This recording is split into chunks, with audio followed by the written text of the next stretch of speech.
Again, ICLEI is an NGO. So what is an NGO? Now, NGOs are accredited by the United Nations for the purpose of implementing the values of the United Nations here and around the world.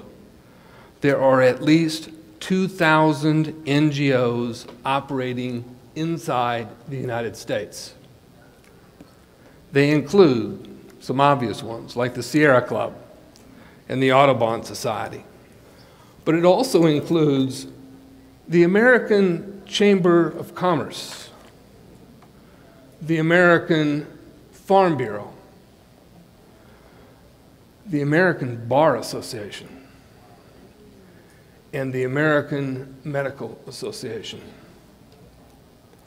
One can begin to understand how sustainable development policy is in operation now in every county across the United States. ICLEI alone has 600 dues-paying members, meaning American cities and counties taking advice from ICLEI on how to implement sustainable development.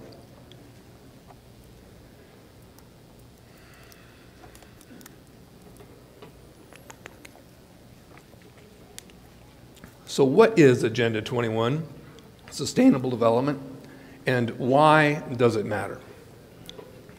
Agenda 21 was a blueprint unleashed by the UN at the Earth Summit in Rio de Janeiro in 1992. 178 countries signed on, including George Bush Sr. on behalf of the United States. Agenda 21 serves as the guidebook for the implementation of sustainable development, which after careful study reveals that sustainable development is a code word for world government operating at the local level. Now, how has Agenda 21 Sustainable Development invaded the Northwest, and why do you need to stop it?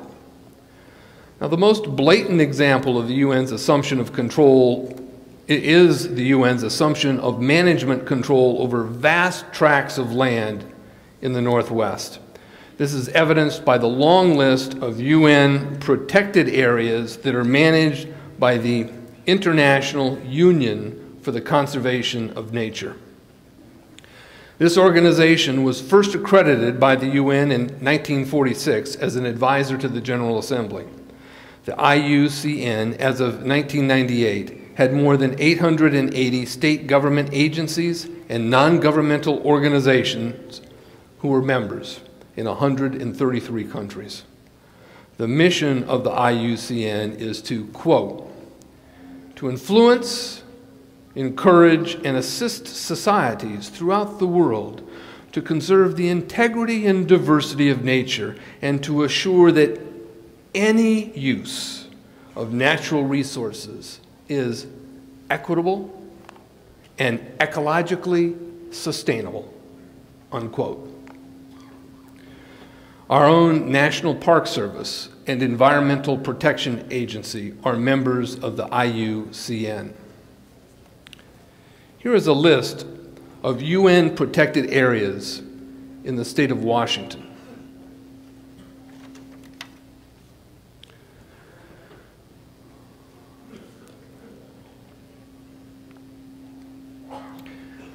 I've got several more pages of this list, so I'll move a little quickly. Here are more, including some state parks, so-called special management areas, and Bureau of Land Management land tracts. Again, all of these are in the state of Washington, managed under the auspices of the International Union for the Conservation of Nature, a UN organization. These are the land masses that will create the bulk of what's called the Y2Y.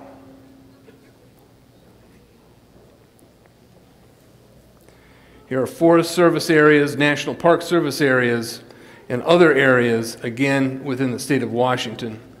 You know, if we were to aggregate the number of acres under UN management control in the state of Washington, we'd be numbering the millions upon millions of acres already subjected to this control. It is time to throw the IUCN out of the Northwest.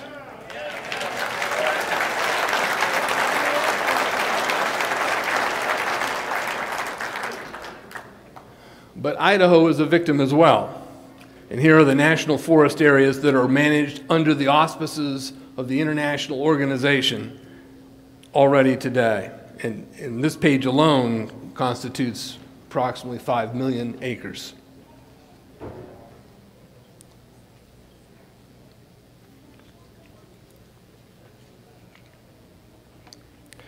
More areas in the state of Idaho. Even state parks are managed under the control of the UN. How does your state turn over management of state lands and state parks to the United Nations? And remember, the ultimate goal of the UN is to have these tracts of land uninhabited and unused by human beings. Resources are not to be tapped from these areas. This explains why timber owners and miners in this region, in the state of California, and throughout the country are being knocked out of business one by one. Let's talk about the Wildlands Network.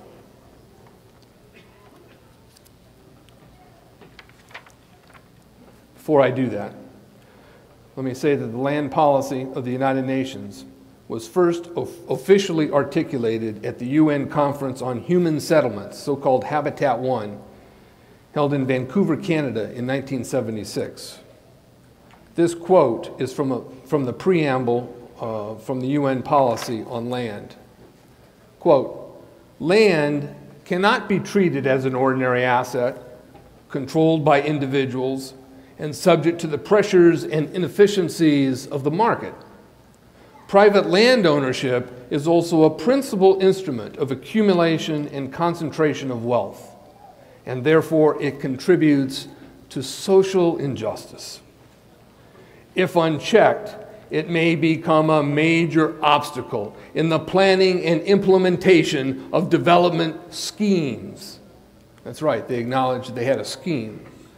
Continuing with a quote, it says that public control of land use is therefore indispensable, unquote. Conservation easements are another issue that must be understood. Conservation agreements are promoted by the IUCN to aid in the fulfillment of the wildlands objective, which is the removal of people from rural areas. If you are a landowner, stay away from conservation easements.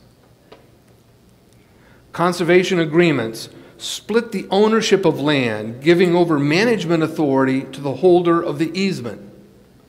This power gives the environmental organization that holds the easement the ability to change the rules of management as time passes. This is a globalist scam to advance the implementation of the Wildlands Project.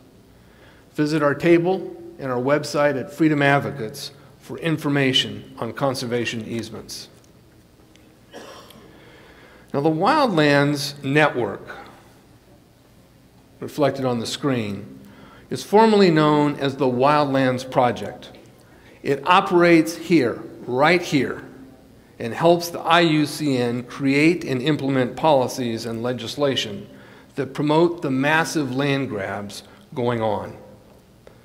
Notice the it's happening acre by acre logo on the right-hand corner. That concept points out the mentality behind the Wildlands Project, as shown in a quote by Roy Elliker, an attorney with the National Wildlife Federation. This is what he said: "What everyone likes is the big victory.